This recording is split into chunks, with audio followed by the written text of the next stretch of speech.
Good morning, students. I am Neeraj Kumar teacher from high school Langar.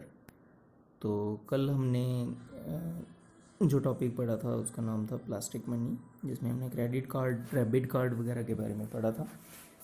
तो आज हम पढ़ेंगे बैंकिंग एंड कॉमन मैन। तो पहले हम ऑलरेडी पढ़ चुके हैं कि अगर जब आप एक बैंक अकाउंट खोलते हैं तो वहाँ से जो आप अपना मनी है वो विड्रॉ करा सकते हैं किसी भी टाइम जब भी आपको ज़रूरत पड़ती है। A saving account is the simplest form of bank account which can be opened by any individual for encouraging saving. तो एक सेविंग अकाउंट जो है वो किसी इंसान द्वारा, किसी भी इंडिविजुअल द्वारा खोला जा सकता है अपनी सेविंग्स करने के लिए। In saving account interest is given to the depositor. तो आपको उस सेविंग पे इंटरेस्ट मिलेगा। Since the deposit with bank can be drawn any time on demand, these deposits are known as demand deposits. तो कभी भी वो डिपॉजिट मनी जो है वो आप निकलवा सकते हैं, तो इसलिए उस मनी को बोलते हैं demand deposit. Demand deposits share the essential feature of money. The facility of check against demand deposit make it possible to directly settle payment without the use of cash. तो डिमांड डिपॉजिट जो है इसमें क्या करते हैं कि हम check के थ्रू किसी को भी पेमेंट दे सकते हैं विदाउट यूजिंग ऑफ कैश। तो हम कैश किसी को दिए बिना भी पेमेंट कर सकते हैं। The most common form of payment being made instead of cash is a bank instrument called a check.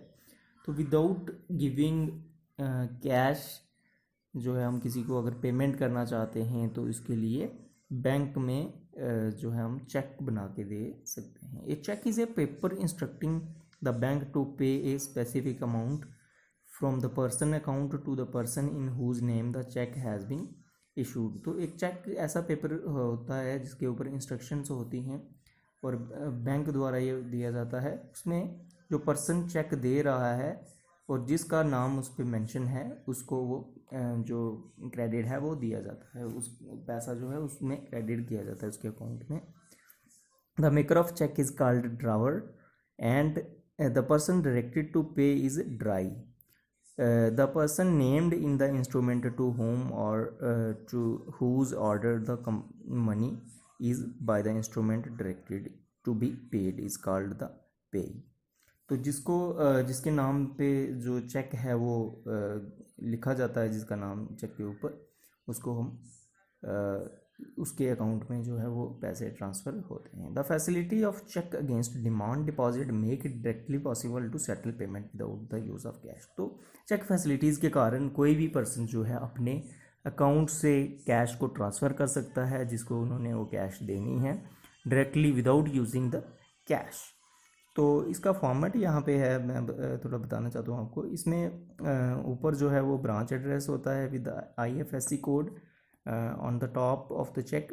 Second जो है वो डेट, इसमें डेट मेंशन होती है, डे, मंथ और ईयर के फॉर्मेट में। थर्ड इसमें जो है प्रिंटर्स नेम होता है CTS लेफ्ट साइड में।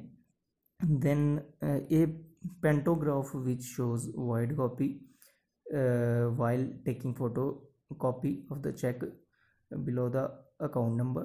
then इसके ऊपर होता है new rupee symbol instead of bilingual format. तो इस पर नए रुपी का जो सिंबल है वो है, और लास्ट में जो है नीचे लिखा होता है please sign the above is mention on the bottom right of the cheque. तो साइन के लिए भी एक प्लेस होता है इसमें। उसके बाद हम बात करते हैं डिमांड ड्राफ्ट की। तो demand draft is a pre paid negotiable instrument where in the drawee bank undertakes to make payment in full when the instrument is presented by the payee for payment. The demand draft is made payable on the specified branch of the bank at a specified center. This is also called a remotely created check. तो demand draft जो है एक ऐसा pre paid negotiable instrument है जिसमें कि dry जो है ये अंडरटेक्स करता है कि जो पेमेंट है वो कि जिस बैंक में आपने करनी है और एक स्पेसिफाइड ब्रांच में जो है आपने पेमेंट करनी है वहाँ उसी का मेंशन होता है।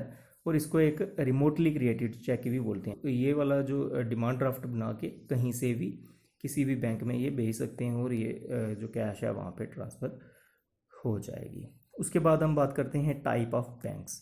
तो बैंक कितने प्रकार के होते हैं? जनरली बैंक जो हैं 4 टाइप्स के होते हैं। फर्स्ट है commercial bank, second central bank, third cooperative bank and fourth है स्पेशलाइज्ड बैंक। तो कमर्शियल बैंक जो है accepts deposit of money from the people and also uses the money with it for lending purposes, for example loan। तो ये bank क्या करते हैं कि कॉमन इंडिविजुअल से पैसा लेते हैं और उसको लोन एज ए लोन भी आगे जो है देते हैं। There are some public sector commercial banks, for example State Bank of India, Punjab National Bank, Bank of India, Indian Bank of Canara Bank, Bank of Baroda. There are other private sector commercial banks which are under private sector such as ICICI Bank, J&K Bank, HDFC Bank। तो ये सारे banks जो हैं ये commercial banks हैं। Second type के banks जो होते हैं वो होते हैं central bank. Bank is apex financial institution of a country. It issues printed notes, controls and regulates monetary policy of the country. In India, the name of central bank is RBI, Reserve Bank of India भी जिसको हम बोलते हैं। तो central bank जो है ये apex financial institution है होता है किसी भी कंट्री का। ये कंट्रोल करता है नोट्स के प्रिंटिंग को, रेगुलेट करता है मॉनेटरी पॉलिसी ऑफ कंट्री को। तो हमारे देश का जो सेंट्रल बैंक है उसको बोलते हैं हम RBI, Reserve Bank of India. In India there are many banks which are run by cooperative society and are governed by the laws of the state in which they are operating. तो कुछ banks जो होते हैं वो cooperative societies द्वारा बनाए जाते हैं और उनको जो वो फंक्शनिंग करते हैं वो laws of state in which they are operating. जिस स्टेट में वो चल रहे होते हैं वो बैंक उसके लॉज के अकॉर्डिंग चलते हैं। तो ऐसे बैंक्स को बोलते हैं हम कोऑपरेटिव बैंक्स। तो कोऑपरेटिव बैंक्स भी 2 टाइप्स के होते हैं। फर्स्ट जो है वो agricultural and second non agricultural. तो एग्रीकल्चरल जो कोऑपरेटिव बैंक्स होते हैं इनमें banks provide credit for farming, cattle, fishery. तो इन सब कामों के लिए जो है बैंक क्रेडिट देता है। और in urban areas the cooperative bank provide credit for self employment. Self employment के लिए अर्बन एरियाज़ में जो है बैंक क्रेडिट देते हैं। उसके साथ ही स्मॉल स्केल इंडस्ट्री अगर किसी ने खोलनी है तो वहाँ पे भी ये क्रेडिट देते हैं। Purchase of durable goods such as television. अगर कोई अपने घर के लिए कोई गुड्स खरीदने हैं तो उसके लिए भी ये क्रेडिट देता है या लोन वगैरह देता है, जिसमें टेलीविज़न, रेफ्रिजरेटर और एक पर्सनल फाइनेंस के लिए भी ये हेल्प करते हैं।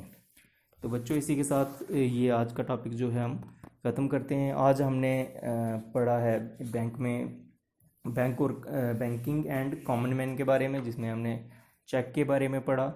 चेक क्या होता है, डिमांड ड्राफ्ट क्या होता है और टाइप्स ऑफ बैंक्स जो हैं वो आज हमने पढ़े हैं। तो कल हम पढ़ेंगे लोन एंड क्रेडिट फैसिलिटीज़। इसके बाद मैं आपको ये काम दे रहा हूँ तो आप ध्यान से ये क्वेश्चंस के आंसर जो है वो देंगे। Thank you and have a nice day.